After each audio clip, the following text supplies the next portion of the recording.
ฟังนิพพานะมิติสัพพะเทอขอกราบนมัสการพระมหาเถระพระสังฆาธิการพระเถรานุเถระ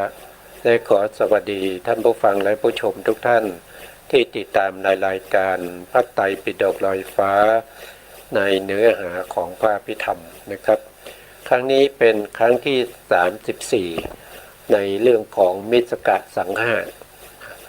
ซึ่งอยู่ในปริเฉดที่7นะซึ่งเราก็จะพูดถึงธรรมหมวดที่3นะครับในมิสกะสังหะนั่นก็คือได้แก่มัคคังคะนะมัคคังคะนะซึ่งปะปนกันนะมัคแปลว่าอะไรมัคแปลว่าหนทางนะครับหนทางก็นำไปสู่ในทางที่เป็นทุกขติก็มีนะครับไปทุกขติก็มีแล้วก็ไปสุขติก็มีแล้วก็ไปพระนิพพานก็มีนะครับเพราะฉะนั้นมันปะปนกันอย่างนี้แหละเราถึงเรียกว่าเป็นมิสกะนะมรรคเนี่ยถ้าเราว่าโดยองค์ธรรมเนี่ยก็จะมีอยู่แค่9นะครับมีอยู่แค่9เท่านั้นเองนะก็จะมีเนี่ยเราก็ไปดูแผนภูมิเราก็มาดูมรรคเราก็มาดูมรรคว่าโดยองค์ธรรมเนี่ยเขามีแค่9นะครับไม่มีมากกว่านี้นะน่าจะเห็นนะถ้าไม่เห็นก็จะขยายนิดหนึ่งนะก็จะขยายได้อีกนะก็น่าจะเห็นก็น่าจะชัดนะครับนะมัคคังคะนะมัคคังคะเนี่ยก็ว่าโดยองค์ธรรมเนี่ยเขาจะมีอยู่แค่9นะครับมี9นะก็คือตรงนี้นะองค์แต่ถ้าว่าโดยข้อธรรมเนี่ยก็จะมีอยู่12ข้อด้วยกันนะทีนี้เราก็ไปดูทีละข้อนะครับในมัคคังคะเนี่ยนะครับในข้อที่1เนี่ยข้อที่1สัมมาทิฏฐิสัมมาทิฏฐินี้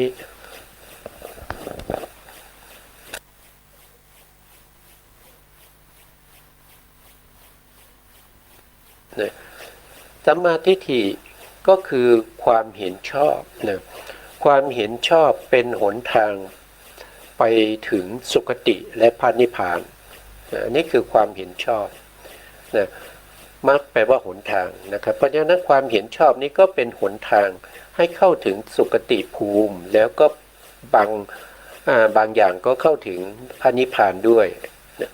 ถ้าว่าโดยองค์ธรรมนะองค์ธรรมก็คือได้แก่ปัญญาเจตสิก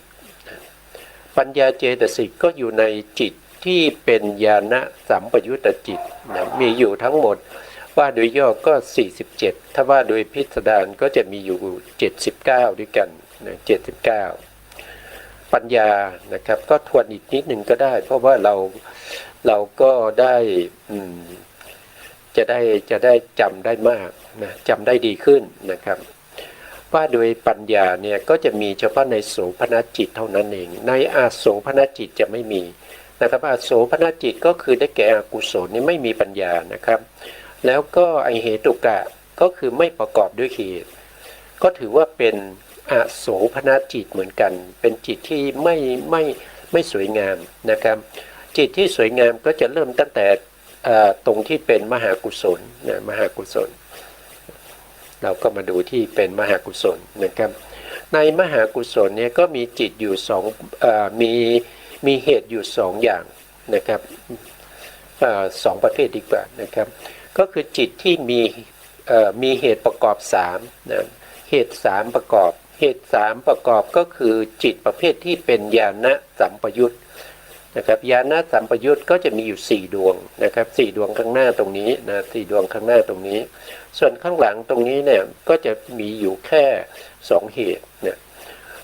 3เหตุเนี่ยก็คือได้แก่1ก็คือได้แก่โลภะเหตุคือความไม่โลภนะไม่โลภไม่อยากได้นะครับไม่เพ่งเล็งอยากได้ของเขานะอย่างเงี้ยนะเหตุที่2ก็คืออโทสะก็คือความไม่โกรธในความไม่โกรธ นะครับเหตุที่สามก็คือได้แก่โมหะเหตุโมหะเหตุก็คือได้แก่ตัวปัญญานะครับได้แก่ตัวปัญญาประกอบอยู่ในจิต4ดวงนี้นะครับส่วนจิต4ดวงข้างหลังก็จะมีอยู่เหตุ2ก็เรียกว่าเป็นญาณวิปยุตนะญาณวิปยุตก็จะมีโลภะเหตุนะความไม่โลภนะความไม่เพ่งเล็งอยากได้ของเขาแล้วก็โทสะก็คือความไม่โกรธมีแค่2เหตุเท่านั้นไม่มีโมหะเหตุซึ่งเป็นปัญญานะครับไม่มีนะครับข้างหลังในทำนองเดียวกันกับมหากุศลนะมหากุศลโทษทีมหาวิบากนะครับโทษทีตรงสีเขียวนี่เป็นมหาวิบากนะครับ4ดวงข้างหน้าก็มีเหตุ3ก็คือมีปัญญาด้วย4ดวงข้างหลังก็ไม่มีปัญญาเรียกว่าเป็นญาณวิปยุตนะต่อมาก็คือมหากิริยามหากิริยา4ดวงข้างหน้าก็มีปัญญาเรียกว่าญาณสัมปยุต4ดวงข้างหลังไม่มีปัญญาประกอบนะครับมีเหตุ2เท่านั้นเองก็เรียกว่าญาณวิปยุตนะเพราะฉะนั้นถ้าเราดูในจิตที่เป็นกามาโสภณจิต24นะครับ24ก็คือได้แก่มหากุศลจิต8มหาวิปากจิต8แล้วก็มหากิริยาจิต8รวมกันก็เป็น24ใน24ดวงนี้นะก็จะมีปัญญาประกอบอยู่แค่12ดวงนะครับก็จะมีอยู่12ดวงก็คือมีมหากุศลญาณสัมปยุตตจิต4มหาวิบากญาณสัมปยุตตจิต4มหากิริยาญาณสัมปยุตตจิต4 3ก็เป็น12นะครับตรงนี้ได้มี12นะในส่วนที่เป็นรูปาวจรจิต15อันนี้เป็นจิตที่เป็นฌานนะครับเป็นจิตที่เป็นอัปปนานะครับก็มีปฐมฌานทุติยฌานตติยฌานจตุทัชฌานแล้วก็ปัญจมฌานนะรวมแล้วทั้งหมดนี่มีอยู่15ดวงด้วยกันใน15ดวงนี้ไม่ว่าจะเป็นประเภทที่เป็นรูปาวจรกุศลจิต5รูปาวจรวิปากจิต5รูปาวจรกิริยาจิต5รวมแล้วก็เป็น15ทั้งหมดทุกดวงมีปัญญาประกอบนะครับมีปัญญาประกอบตรงนี้ก็จะได้15นะครับในการมาโสภณจิต12นะที่เป็นญาณสัมปยุตมี12บวกกับในส่วนที่เป็นรูปาวจร15บวก15ก็เป็น27นะครับมีอยู่27แล้วนะต่อไปในรูปนะในรูปนะครับรูปาวจรจิต12นะรูปาวจรจิต12มีอยู่12ดวงนะครับมีที่เป็นกุศลอยู่4ดวงที่เป็นวิบากอยู่4ที่เป็นกิริยา4มีปัญญาประกอบทุกดวงนะตรงนี้ได้อีก12นะครับ27บวกอีก12ก็เป็นเท่าไหร่ก็เป็น39นะครับ27บวก12ก็เป็น39ก็ได้มา39นะครับแล้วก็ตรงนี้ตรงที่เป็นมรรคจิตนะเป็นมรรคจิตแล้วก็ผลจิตมรรคจิตตรงนี้ก็จะเป็นโสดาปัตติมรรคนะแถวที่1เนี่ยนะครับเป็นปฐมฌานมีอยู่4ดวงที่1ข้างบนตรงนี้เป็นโสดาปัตติมรรคนะครับโสดาปัตติมรรคตรงนี้เป็นปฐมฌานตรงนี้ไม่เหมือนกับฌานที่เป็นรูปาวจรนะครับรูปาวจรนี่เขาเป็นฌานประเภทที่เป็นโลกิยฌานแต่ถ้าเป็นมรรคจิตที่เป็นโสดาปัตติมรรคนี่เป็นฌานเหมือนกันแต่ไม่ใช่โลกิยฌานแต่เป็นโลกุตละฌานเป็นโลกุตละนะครับเป็นโลกุตละต่อมาลงมาข้างล่างตรงนี้ก็เป็นปฐมฌานเหมือนกันแต่เป็นปฐมฌานของสกทาคามีมรรคนะสกทาคามีมรรคนะแล้วก็ถัดลงมาก็จะเป็นปฐมฌานของอนาคามีมรรคนะถัดลงมาข้างล่างก็จะเป็นปฐมฌานของอรหันตมรรคนะแถวที่2ก็จะเป็นทุติยฌานนะทุติยฌาน ก็นับข้างบนก็จะเป็นทุติยฌานของโสดาปัตติมรรคลงมานะครับดวงที่สองตรงนี้ก็จะเป็นทุติยฌานของสกทาคามีมรรคลงมาอีกนะครับดวงที่สามก็จะเป็นตติยฌานของอนาคามีมรรคไว้โทษทีทุติยฌานนะครับแถวนี้เป็นทุติยฌานนะครับไม่มีตตินะแล้วก็ลงมาดวงที่สี่สีเหลืองดวงที่สี่ดวงนี้นะครับก็เป็นทุติยฌานของพระอรหันต์เนี่ยอรหันตมรรคนะครับก็เช่นเดียวกันที่เหลือนะครับก็เป็นตติยฌานนะครับแล้วก็จตุทัชฌานแล้วก็ปัญจมฌานพวกนี้เป็นโลกุตละฌานนะครับเป็นโลกุตละฌานฌานเหมือนกันแต่ไม่ใช่โลกิยฌานนะครับพวกนี้มีปัญญาประกอบนะมีปัญญาประกอบถ้าเราว่าโดยย่อนะครับเราก็นับเฉพาะ4ดวงนี้นะนับเฉพาะ4ดวงนี้เมื่อตะกี้เราได้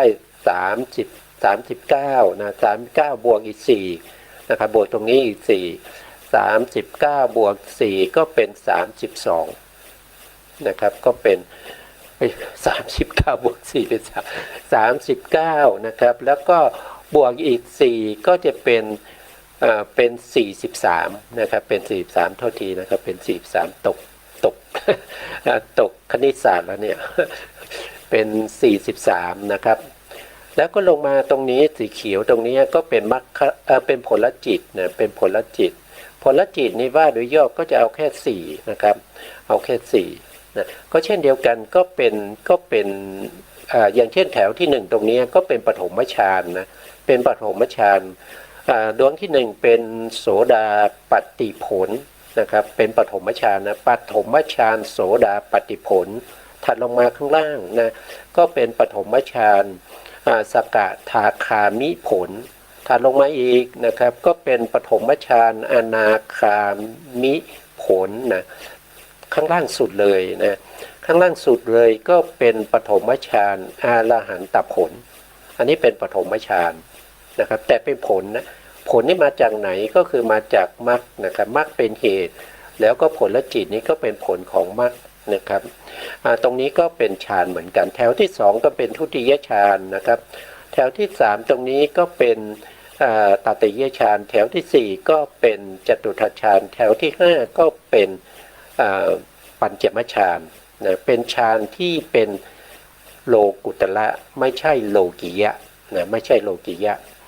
ถ้าว่าโดยย่อก็จะเอาเฉพาะตรงนี้4นะครับอยู่ตรงนี้4บวกกับ33ก็เป็น43นะครับโทษที43ก็เป็น47นะครับบวกตรงนี้อีก4ก็เป็น47นะ47นะครับก็จะได้ตรงนี้มา47นะครับตรงนี้มา47นะส่วนที่เป็น79นะส่วนที่เป็น79ก็คือเอามรรคจิตและผลจิตนะครับมรรคจิตที่เรายังไม่ได้รวมนั่นก็คือ32ตรงนี้มีเท่าไหร่4นะครับ16นะครับตรงนี้มี16นะมรรคจิต16นะครับที่เหลือแล้วก็ผลจิตอีก16ที่เหลือนะครับก็เป็น32เมื่อ32มารวมกับ47ก็จะเป็น79นะครับตรงนี้เราก็ได้มาโดยลักษณะอย่างนี้นะโดยการหาอย่างนี้นะเพราะว่าปัญญาเจตสิกที่เรียกว่าญาณสัมปยุตตจิตนะครับว่าโดยย่อก็จะมีอยู่47ว่าโดยพิสดารก็จะมีอยู่79นะสัมมาทิฏฐินะสัมมาทิฏฐิคือตัวปัญญานะตัวปัญญาเป็นมรรคเหมือนกันตัวปัญญาเป็นมรรคที่นำไปสู่ภพภูมิที่เรียกว่าเป็นสุคติภูมิแล้วก็พระนิพพานนะคือความสัมมาทิฏฐิก็คือความเห็นชอบนะต่อมาในมรรคองค์ที่2นะมรรคองค์ที่2ได้แก่สัมมาสังกัปปะสัมมาสังกัปปะความดั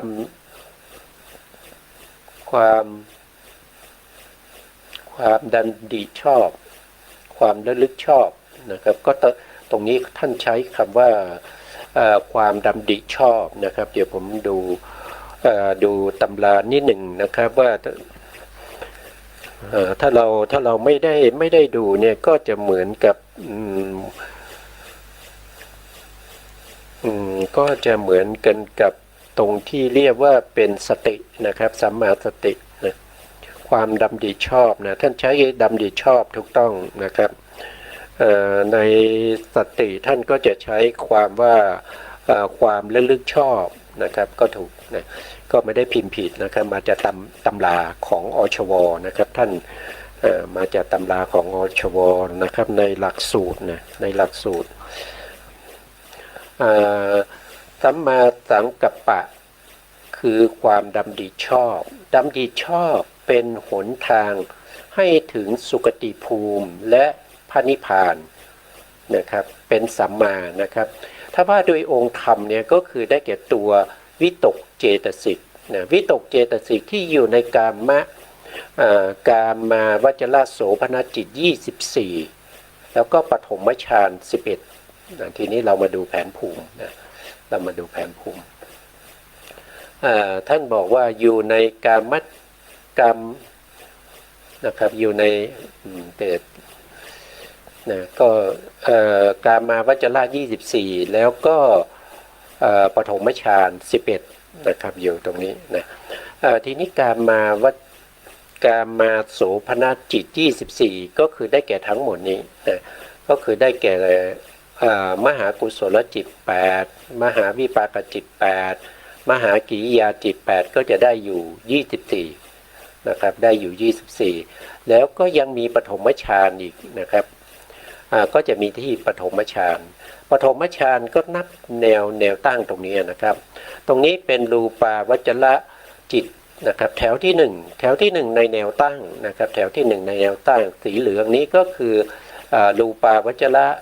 กุศลนะแต่เป็นปฐมฌานก็จะอ่านว่าปฐมฌานกุศลกุศลจิตนะครับปฐมฌานรูหรืออ่านโดยตรงเนี่ยก็คือรูปาวจรกุศลปฐมฌานท่านจะต้องอ่านปฐมฌานมาก่อนนะครับปฐมฌานนะครับรูปาวจรจิต1นะอันนี้ก็เป็นปฐมฌานวิปากจิต1นะอันนี้ก็เป็นปฐมฌานกิริยาจิต1ตรงนี้มีอยู่3นะครับแนวตั้งนะครับไม่ใช่แนวนอนนะแนวตั้งตรงนี้ได้3แล้วก็ลงมาข้างล่างนะในอรูปนี้ไม่มีนะอรูปที่เป็นปฐมฌานไม่มีนะครับ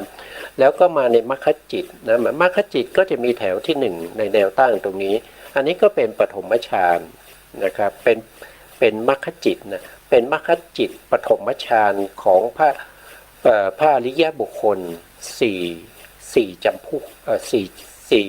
4มรรคนะ4มรรคก็คือโสดาปัตติมรรคสกทาคามีมรรคอนาคามีมรรคอรหันตมรรคนะอันนี้เป็นของมรรคก็จะมีอยู่4แล้วก็ในส่วนที่เป็นผลนะในส่วนที่เป็นผลก็มี4เช่นเดียวกันนะครับปฐมฌานโสดาปัตติมรรคนะครับทุติยฌานสกทาคามีมรรคปฐมฌานโทษทีปฐมฌานสกทาคามีมรรคปฐมฌานอนาคามีมรรคปฐมฌานอรหันตมรรคนะครับก็จะมีอยู่4นะครับ4รวมเป็น8นะครับ8รวมกับ3ก็จะเป็น11นะครับก็จะเป็น11ตรงนี้ปฐมฌาน11ตรงนี้จะมีวิตกเจตสิกประกอบอยู่ในจิตเหล่านี้นะครับที่เราเรียกว่าเป็นสัมมาสังกัปปะนะสัมมาสังกัปปะที่ประกอบอยู่ในโสภณกามาวจรโสภณจิต24ปฐมฌานจิต11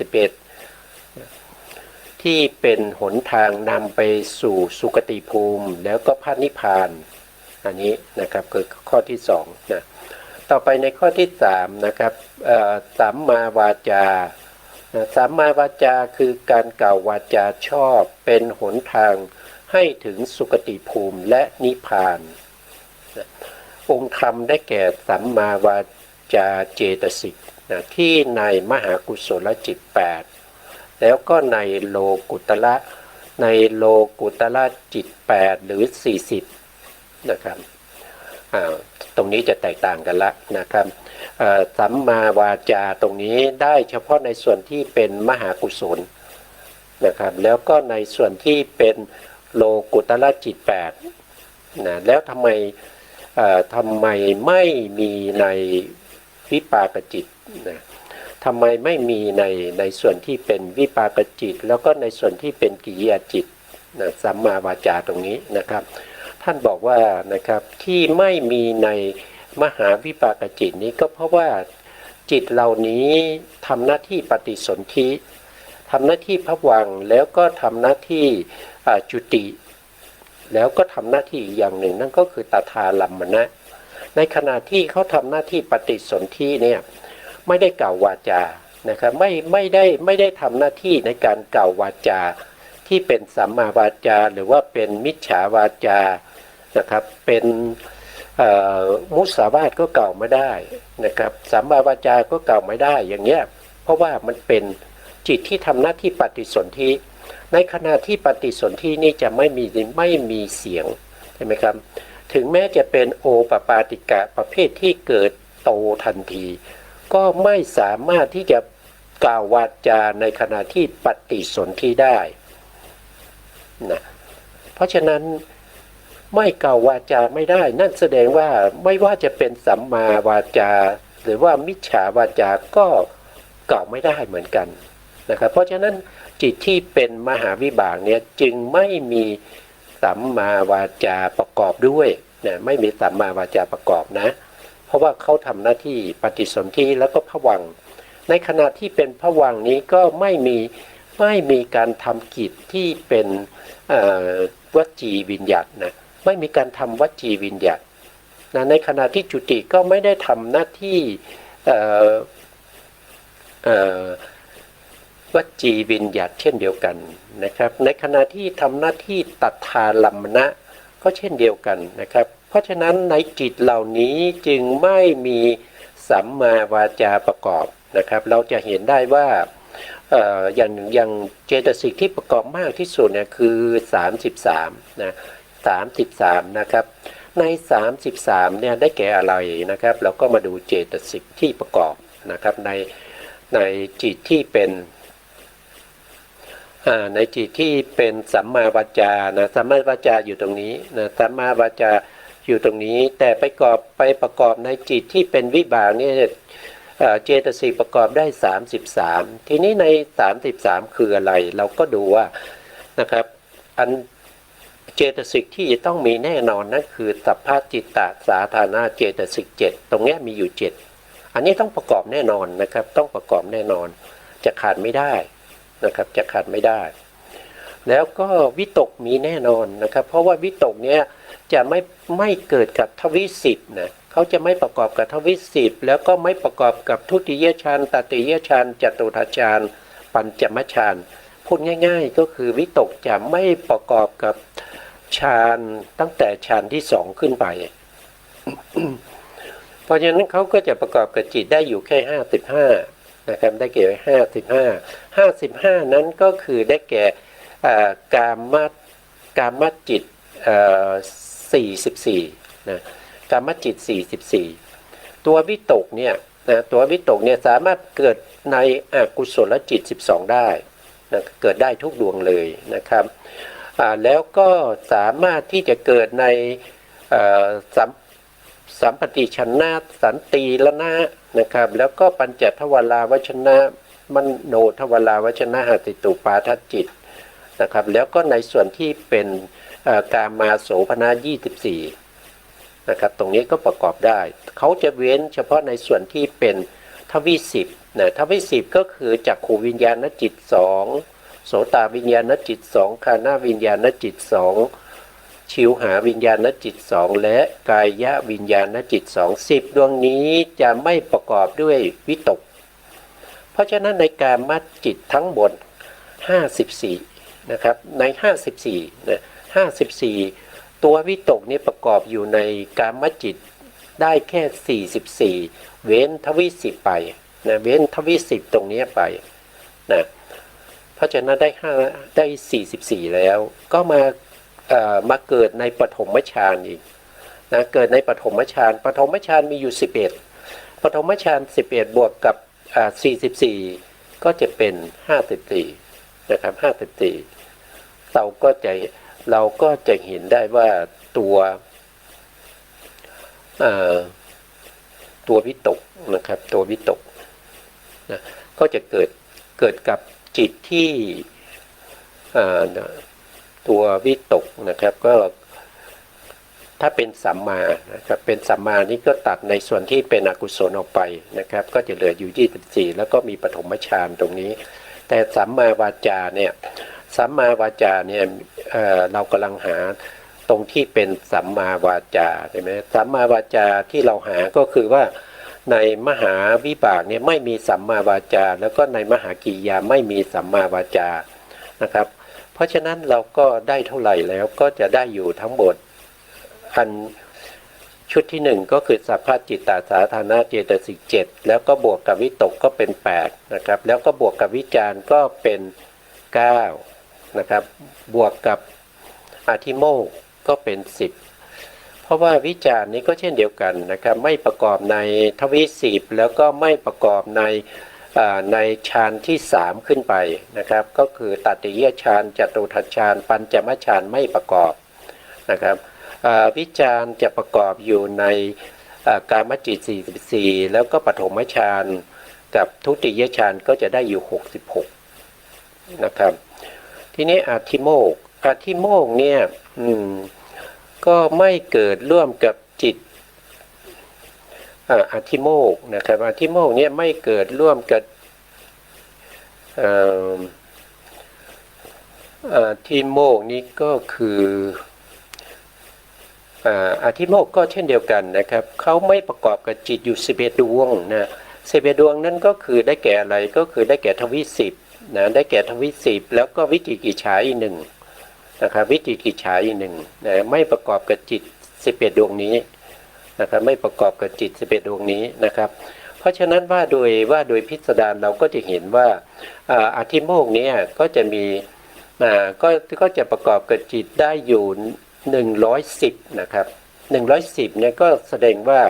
หายไปอยู่11นะหายไปอยู่11นั้นก็คือ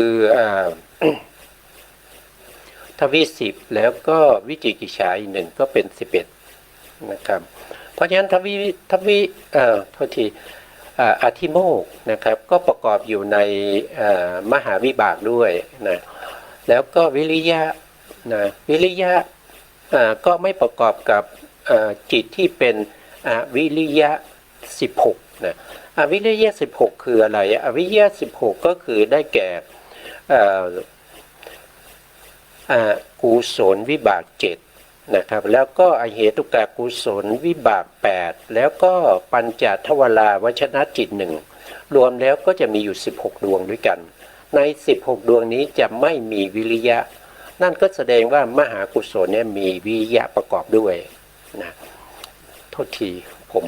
เพี้ยนนะมหาวิบากนะครับโทษนะครับมหาวิบากเนี้ยมีวิริยะประกอบด้วยนะครับก็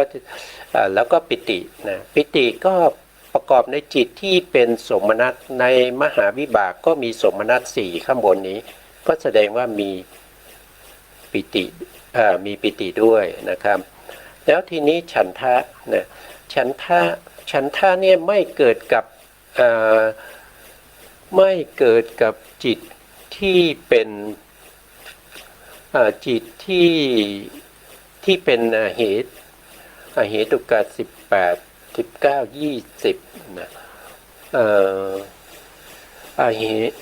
ฉันทะเนี่ยไม่ประกอบกับเหตุกะจิต18นะไม่เกิดกับเหตุกะจิต18แล้วก็โมหะมูลจิตอีก1นั่นแสดงว่าในมหาวิบากเนี่ยก็มีฉันทะสรุปแล้วในมหาวิบากหรือในมหากิริยานะครับในมหากิริยาเนี่ยจะต้องมีอัญญสมณเจตสิกประกอบด้วย10เท่าไหร่13เต็มเลยนะ13เต็มเลยนะครับส่วนเหตุอกุศลเจตสิก14นะอกุศลเจตสิก14คือพวกนี้ที่เป็นอกุศลนี้นะไม่เกิดร่วมกับมหาวิบากแล้วก็มหากิริยานะครับไม่เกิดร่วมกันนะแล้วก็ในส่วนที่เป็นโสภณะในส่วนที่เป็นโสภณะ ก็จะมีโสภณสาธารณเจตสิก19ก็คือพวกสีเหลืองตรงนี้นะครับตรงนี้สีเหลืองตรงนี้มีอยู่19ดวงนะ19ดวงนี้ก็มีในมหาวิบากแล้วก็มหากิริยานะส่วนวิรติ3นะวิรติ3เนี่ยเกิดไม่ได้นะครับในมหาวิบากแล้วก็มหากิริยา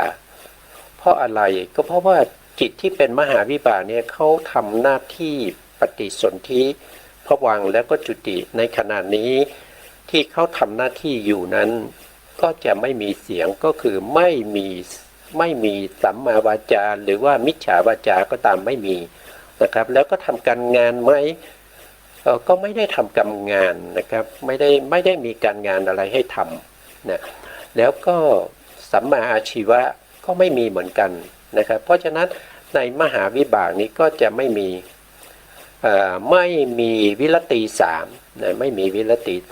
3แล้วก็อัปปมัญญา2อัปปมัญญา2อัปปมัญญา2ก็คือกรุณากับกรุณากับมุทิตากรุณาเนี่ยจะเกิดขึ้นได้จะต้องมีมิตรภาพวัตถุอยู่เฉพาะหน้านั่นแสดงว่าเขาจะเกิดได้ต่อเมื่อมีสิ่งที่เราจะต้องกรุณาอยู่ต่อหน้าแล้วเราก็กรุณาจิตนั้นถึงจะเกิดขึ้นเขาเรียกว่าทุกขีตสัตว์นะครับเป็นทุกขีตสัตว์นะถ้าไม่มีทุกขีตสัตว์เป็นอารมณ์นะครับเขาก็จะไม่เกิดนะครับเขาจะไม่เกิดในกรุณาเนี่ยเขาจะไม่เกิดนะในมหาวิบากเนี่ยในขณะที่ปฏิสนธิเนี่ยไม่มีมิตรภาพวัตถุนะครับไม่ได้เป็นอารมณ์ของมหาวิบากมหาวิบากเนี่ยเขาจะมีอารมณ์ของเขาโดยเฉพาะอารมณ์ของเขานั่นก็คือได้แก่อารมณ์ที่เป็นกรรมอารมณ์กรรมนิมิตอารมณ์คตินิมิตอารมณ์ที่รับมาจากมรณาสันนการในภพก่อนเมื่อใกล้จะตายเป็นอารมณ์เพราะฉะนั้นกรุณาก็เกิดในมหาวิบากไม่ได้นะแล้วก็มุทิตานะมุทิตานี่ก็เช่นเดียวกันจะต้องมีสุขีตัสสัตปรากฏอยู่เฉพาะหน้าเขาถึงจะเกิดได้แต่ในขณะที่ปฏิสนธิที่ทำหน้าที่ในการสืบต่อพบใหม่เนี่ยไม่มีสุขีตัสสัตมาเป็นอารมณ์ให้เขาเกิดนะครับเพราะฉะนั้นก็เกิดไม่ได้นะแล้วก็ปัญญาเกิดได้ในจิต4ดวงข้างหน้าที่เราพูดไปแล้วนะเพราะฉะนั้นเราจะเห็นได้ว่าในมหากุศลเนี่ยเจตสิกที่เกิดไม่ได้เนี่ยก็คือได้แก่วิรติ3นะครับแล้วก็อัปปมัญญา2แล้วก็อกุศลเจตสิก14นะเราก็รวมดูนะครับอัญญสมานะเจตสิก13นะครับบวกกับโสภณสาธารณะ19นะครับ13บวก19ก็เป็น13ก็เป็น30นะเป็น30เท่าไหร่เอ่ย13ใช่ไหมครับ32นะครับก็เป็น32บวกปัญญาอีก1ก็เป็น33ก็ได้ตรงนี้มานะครับก็ได้ตรงนี้มา33นะครับตรงนี้นะมีปัญญาด้วยนะ33เนี่ยเพราะเขาเป็นญาณสัมปยุตแล้วก็ข้างล่างเนี่ยเขาเป็นอุเบกขานะครับเพราะฉะนั้นเขาเป็นอุเบกขานี่ก็จะได้อยู่32เพราะอะไรก็เพราะว่าปิติไม่ประกอบนะครับเจตสิกที่อยู่ในอัญญสมานะเจตสิกปิติตัวนี้ไม่ประกอบในจิตที่มีเวทนาเป็นอุเบกขาแล้วก็เป็นโทมนัสไม่ประกอบนะครับเพราะฉะนั้นก็ปิติไม่มีนะครับเพราะฉะนั้นก็เอาปิติออกไปก็จะเหลืออยู่32นะครับเหลืออยู่32ส่วนข้างหลังนี้4ดวงนี้ก็เอาปัญญาออกไปอีก1นะครับก็จะเหลือข้างบนก็จะเหลืออยู่32นะครับข้างล่างออกไป2ดวงนะครับก็คือปิติแล้วก็ปัญญาก็เหลือ31ก็จะไม่มีนะครับก็จะไม่มีสัมมาวาจานะครับประกอบอยู่ในนี้นะครับ ตรงที่เป็นมหากิริยานะตรงที่เป็นมหากิริยาเนี้ยมีอยู่35นะครับแล้วก็ข้างล่างมี34นะ35ก็คืออะไรบวกเข้ามาจากเดิมนี่มี33ใช่ไหมครับก็คือหมายถึงว่าเอาอัปปมัญญา2บวกเข้าไปนะครับในขณะที่เป็นมหากิริยาเป็นจิตของพระอรหันต์เนี่ยพระอรหันต์เนี่ยมีความกรุณานะครับเมื่อเห็นสัตว์ได้รับความทุกข์เนี่ยพระอรหันต์ก็จะมีความกรุณานะมีความกรุณานั่นก็แสดงว่ากรุณาเจตสิกก็จะประกอบในมหากิริยาได้นะแล้วก็พระอรหันต์นี้ก็มีมุทิตานะครับคอยยินดีเมื่อเห็นผู้อื่นได้บรรลุธรรมอย่างเงี้ยนะครับก็ยินดีด้วยนะครับก็จะมีมุทิตาด้วยนะครับเพราะฉะนั้นเอากรุณาเจตสิกแล้วก็มุทิตาเจตสิกบวกเข้าไปก็เป็น35เนี่ยครับเป็น35นะเป็น35นะตรงนี้เป็น34นะตรงนี้เป็น34เนื่องจากเอาปัญญาออกไปเป็นญาณวิปยุตนะตรงนี้นะครับดวงที่4กับดวงที่3กับดวงที่4มี34เอาปัญญาออกนะครับก็เหลือ34ส่วนข้างล่างนะข้างล่างนี้เป็นอุเบกขาทั้ง4ดวงนะครับดวงที่5แล้วก็ดวงที่6นะครับมีอยู่34ตรงนี้เอาปิติออกนะครับเอาปิติออกเพราะว่าเวทนาเขาเป็นอุเบกขานะก็จะเหลือ34ส่วนข้างหลังดวงที่7กับดวงที่8นะมี33เนื่องจากว่าเอาปิติออกแล้วก็เอาปัญญาออกเอาเจตสิกออกไป2ดวงนั่นก็คือปิติเจตสิกแล้วก็ปัญญาเจตสิกก็เหลือ33นะก็จะเป็นลักษณะอย่างนี้นะก็จะเป็นแบบนี้นะครับนะเพราะฉะนั้นสัมมาวาจาเนี่ย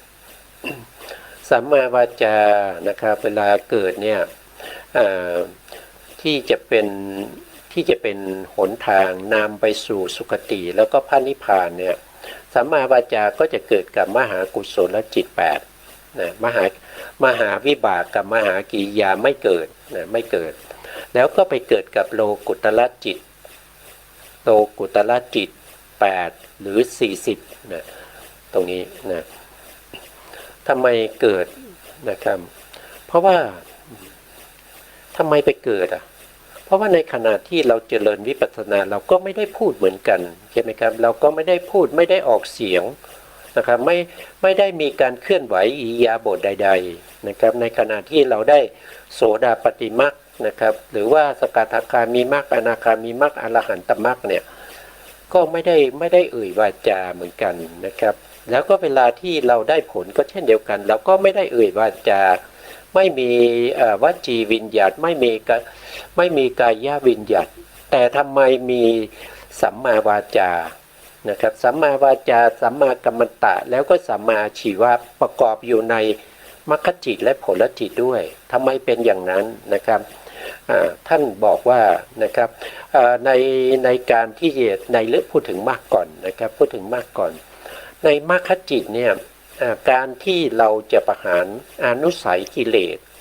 นะมรรคจิตนี่มีหน้าที่ในการประหารอนุสัยกิเลสแล้วก็มีนิพพานเป็นอารมณ์เพราะฉะนั้นในการที่จะประหารอนุสัยกิเลสด้วยความเป็นสมุจเฉทเนี่ยจะต้องประกอบด้วยศีลนะครับจะต้องประกอบด้วยศีลจะต้องมีศีลนะครับจะต้องมีศีลมีสมาธิแล้วก็มีปัญญานะถ้าไม่มีศีลก็ไม่สามารถที่จะกำจัดกิเลสได้นะครับไม่สามารถที่จะประหารอนุสัยกิเลสได้เพราะฉะนั้นก็จำเป็นที่จะต้องมีศีลนะครับในเจตสิกที่เป็นศีลเนี่ยมีอยู่เจตสิกที่เป็นศีลเนี่ยมีเฉพาะวิรตินะครับมีเฉพาะวิรติก็มีสัมมาวาจาสัมมากัมมันตะสัมมาอาชีวะแล้ววิรติเนี่ยเขาเป็นองค์มรรคด้วยนะครับเขาเป็นองค์มรรคนะครับองค์มรรคสัมมาวาจานะครับองค์มรรคที่เป็นสัมมากัมมันตะองค์มรรคที่เป็นสัมมาอาชีวะ พวกนี้เป็นองค์มรรคด้วยแล้วก็เป็นศีลนะครับเพราะฉะนั้นในขณะที่ปหานานุสัยกิเลสจำเป็นที่จะต้องมีทั้งศีลมีทั้งสมาธิแล้วก็มีปัญญาด้วยนะครับก็คือหมายถึงว่าจะต้องมีสิกขาสามประกอบอยู่ในจิตดวงเดียวกันนะครับนี่เป็นข้อแตกต่างนะครับข้อแตกต่างแล้วก็เป็นข้อที่เราต้องระวังนะครับเขาไม่เกิดในมหากุศลก็จริงในขณะที่เราเจริญวิปัสสนาเนี่ยในเบื้องต้นเนี่ยจิตที่ทำหน้าที่ในการที่จะมากำหนดรู้ในเรื่องของนามรูปเนี่ยเป็นมหากุศลนะเป็นมหากุศลที่เป็นญาณสัมปยุตในมหากุศลญาณสัมปยุตเนี่ยในขณะนั้นนะครับเขาไม่มีวิรติสามประกอบนะเพราะมหากุศลที่จะมีวิรติไปประกอบเนี่ยวิรติเนี่ยจะประกอบเนี่ยจะต้องประกอบทีละดวงด้วยในโลกิยจิตนะครับแต่เขาสามารถที่จะประกอบได้ทั้งสามพร้อมกันเนี่ยต้องไปประกอบในโลกุตระในโลกุตระทั้งที่เป็นมรรคจิตแล้วก็ผลจิตนี่คือข้อแม้ของเขาเนี่ยอันนี้เป็นเงื่อนไขนะครับแล้วก็วิรติสามเขายังเป็นนานากถาจิอีกด้วยนานากถาจินั่นก็คือหมายถึงว่าเวลาเขาไปเกิดในโลกิยจิตเนี่ยเขาจะเกิดพร้อมกันไม่ได้นะครับสัมมาวาจาสัมมากัมมันตะและสัมมาชีวะจะไปเกิดพร้อมกันในมหากุศลไม่ได้นะไปเกิดไม่ได้จะเวลาไปเกิดต้องเกิดทีละดวงเท่านั้นเองแล้วเวลาที่จะเกิดได้ก็จะต้องมีเงื่อนไขอีกนั่นก็คือจะต้องมี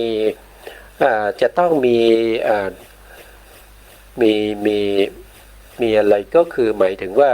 จะต้องมีเหตุการณ์จะต้องมีเหตุการณ์ที่จะให้เราเอ่ยวาจานะครับอย่างเช่นสัมมาวาจาเนี่ยมีเหตุการณ์ที่จะต้องทำให้เราเนี่ยไปเอ่ยวาจาที่เป็นมิจฉาวาจานะครับแต่เมื่อเราเลิกได้ว่าเรารับศีลมาเราก็ไม่กล่าวใช่ไหมครับเราก็ไม่กล่าวมิจฉาวาจาในขณะที่เราไม่ได้กล่าวมิจฉาวาจานั้นสัมมาวาจาเกิดนะไม่มีเสียงนะครับไม่มีเสียงแต่เจตสิกดวงนี้เกิดขึ้นแล้วเกิดขึ้นในจิตที่เป็นมหากุศลแล้วเกิดได้ดวงเดียวนะครับสัมมากัมมันตะสัมมาอาชีวะจะไม่เกิดพร้อมกับสัมมาวาจาในมหากุศลจิตนะเพราะว่าเขาเป็นนานากถาจิเขาเกิดพร้อมกันไม่ได้แต่เงื่อนไขก็คือเวลาที่เขาไปเกิดในมรรคจิตหรือผลจิตเนี่ยเขาสามารถที่จะเกิดพร้อมกันได้เนี่ยมันยากตรงนี้ในการที่เราจะเจริญวิปัสสนาชักชวนให้สัมมาวาจาสัมมากัมมันตะสัมมาอาชีวะให้เกิดพร้อมกันในมรรคจิตเนี่ยมันไม่ใช่เรื่องง่ายนะครับมันไม่ใช่เรื่องง่ายมันยากอยู่นะครับมันเป็นเรื่องที่ยากนะครับแต่เรื่องยากก็มีผู้ที่ทำได้มากมายเหลือเกินนะครับไม่ใช่ว่ามีผู้ที่ทำได้แค่4-5 คนนะครับถึงแม้ว่าพระพุทธองค์เป็นผู้ที่ทำได้เป็นคนที่หนึ่งหลังจากนั้นคนที่ทำตามคำสั่งสอนของพระพุทธองค์ก็สามารถทำได้มากมายเหลือเกินนะไม่ว่าจะเป็นพระราชานะครับไม่ว่าจะเป็นมหาเศรษฐีไม่ว่าจะเป็นคนยากจนนะครับคนทุกขตะเข็นใจอะไรพวกนี้ถ้าเขามีบุญบารมีเขามีบุญบารมีเนี่ยเขาสามารถที่จะทำให้วิรติทั้งสามเนี่ยเกิดพร้อมกันได้ในมรรคจิตนะมันเขาทำได้อยู่นะครับ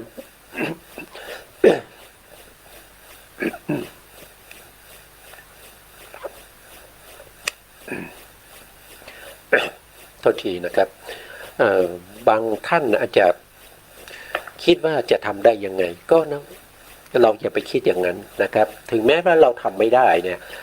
มันมีบุคคลที่เขาทำได้อยู่นะครับเขาทำได้อยู่แต่เราเราจะทำได้นะครับต่อเมื่อเรามีความตั้งใจนะครับมีความตั้งใจแล้วก็มีการอธิษฐานจิตเอาไว้ในการที่จะประพฤติปฏิบัติให้ได้มาซึ่งมรรคผลในอนาคตเราก็ต้องทำได้แน่นอนนะไม่ยากนะไม่ยากนะไม่ยากอันนี้ก็เป็น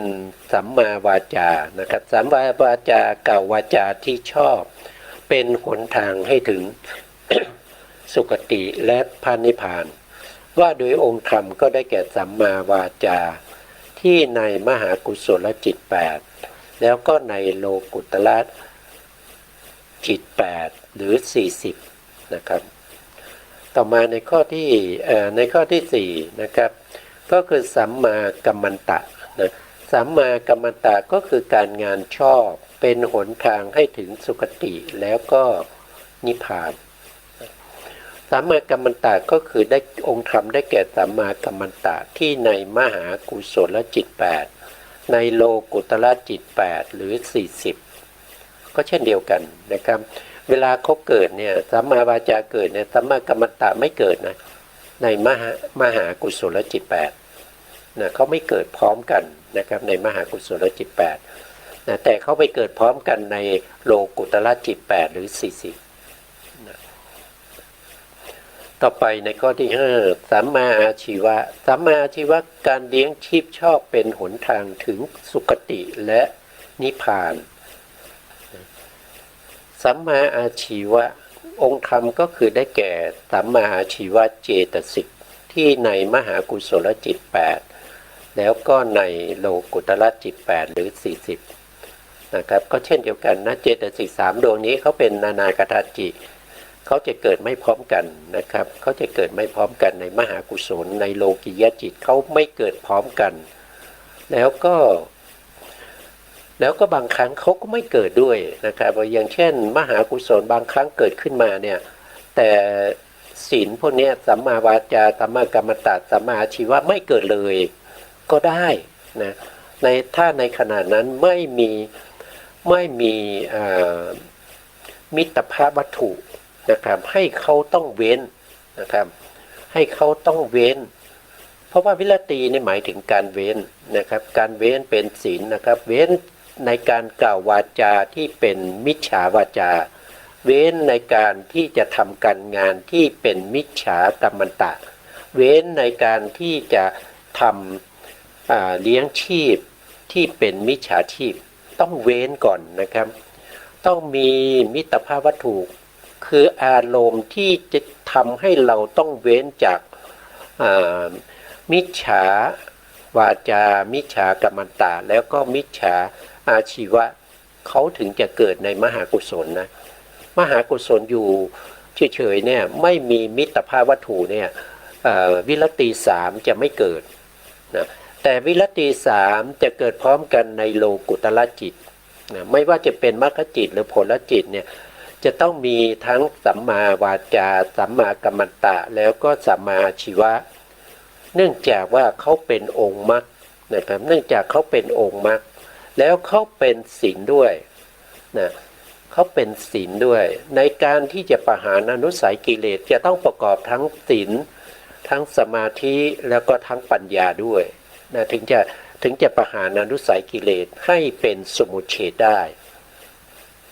นะครับอันนี้ก็เป็นเงื่อนไขของเขานะต่อไปในข้อที่6นะข้อที่6ก็คือสัมมาวายามะสัมมาวายามะก็คือความเพียรชอบเป็นหนทางถึงสุคติแล้วก็พระนิพพานนะครับนี่ก็คือความเพียรนะครับความเพียรก็ว่าไปก็จะมีอยู่มีด้วยกัน3ระดับนะ3ระดับให้เป็นไปในสัมมาประธาน4นะให้เป็นไปในสัมมาประธาน3ระดับนั้นก็คือได้แก่1ก็คืออารัปธาตุ นะอารัปธาตุนั่นก็คือการเริ่มนะครับการเริ่มที่มีความเพียรอารัปธาตุนะเริ่มออกจากความเกียจคร้านนะอันที่สองก็คือเขาเรียกว่าเป็นนิคขัมมธาตุนิคขัมมธาตุก็คือออกจากความเกียจคร้านได้แล้วนะอันที่ระดับที่สามนั้นก็คือได้แก่ปาละกะมธาตุปาละกะมธาตุนี้ก็คือเป็นความเพียรที่มีกำลังมากเข้าถึงความเป็นอินทรีย์หรือเป็นพละนะครับคือความบักบั่นบักบั่นไม่ท้อถอยในกิจการงานเป็นความกล้าในการที่จะละอกุศลกล้าในการที่จะเจริญกุศลนะครับเขาเป็นไปในสัมมาประธานตินั่นก็คือเขากล้าที่จะละอกุศลที่เกิดขึ้นแล้วให้หมดไปได้หลังจากที่เขาละอกุศลให้หมดไปแล้วเนี่ยเขายังมีการป้องกันอกุศลที่จะเกิดขึ้นใหม่ไม่ให้เกิดขึ้นนะวิริยะหมายถึงความเพียรหมายถึงความกล้านะครับเป็นผู้ที่มีวิริยะคือกล้าที่จะทำในสิ่งที่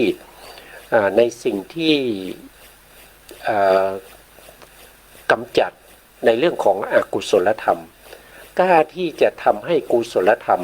ที่ยังไม่เกิดให้เกิดขึ้นกล้าที่จะรักษากุศลธรรมที่เกิดขึ้นแล้วให้ตั้งมั่นด้วยปาละมัคคธาตุนะครับซึ่งเป็นความบักบั่นมั่นคงนะเป็นเข้าไปจนถึงอินทรีย์นะครับอินทรีย์แล้วก็เป็นพละได้อันนี้คือวิริยะนะครับ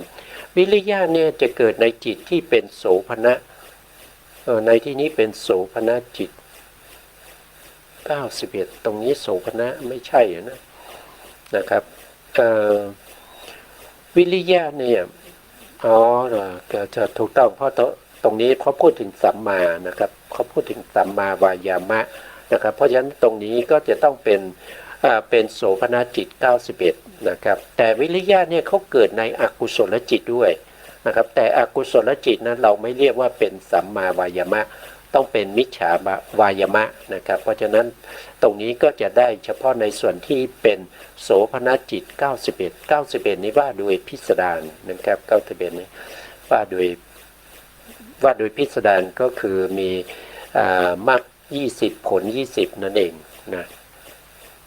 ต่อไปในข้อที่7นะในข้อที่7ก็คือสัมมาสตินะสัมมาสติก็คือความระลึกชอบเป็นหนทางให้ถึงสุคติและพระนิพพานนะสัมมาสติการระลึกชอบองค์ธรรมได้แก่สติเจตสิกที่ในจิตที่เป็นโสภณจิต91นะ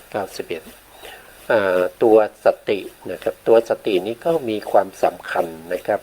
เป็นตัวที่ระลึกได้ถึงคำพูดที่ได้พูดไว้นานแล้วหรือการงานที่ได้ทำไว้นานแล้วไม่หลงไม่ลืมไม่ฟั่นเฟือนนะครับก็คือตัวสตินะถ้าไม่มีสติเราก็จะระลึกอะไรไม่ได้นะครับจำอะไรไม่ได้นะเพราะตัวสตินี้เป็นเปรียบเสมือนกับตัวที่กันอกุศลนะครับกันเบียดอกุศลไม่ให้เข้ามาในจิตนะครับคล้ายๆกับว่าเป็นตัวเขื่อนนะครับเป็นตัวเขื่อนที่กั้นกระแสน้ำมาไว้นะครับตัวสตินะแล้วก็สติตัวนี้เป็นโสภณะจะไม่ประกอบกับ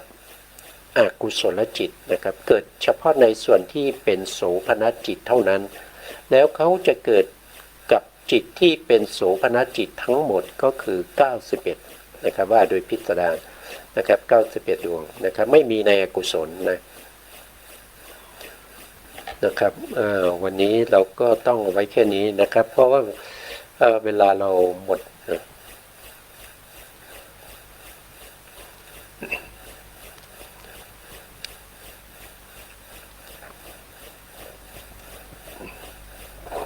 นะครับวันนี้ ก็ขอกราบขอบพระคุณพระครูสมุทรวิสุวัฒน์วรกิจโจผู้อำนวยการสถานีวิทยุเพื่อการศึกษาพระพุทธศาสนาและวัฒนธรรม FM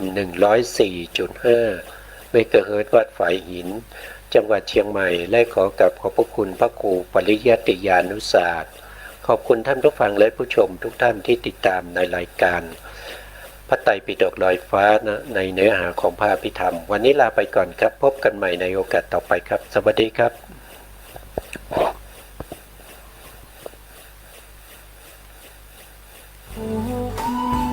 ทางกายและใจข้อหนึ่งฟังไว้เอาไปปรุงปรับแบ่งปัน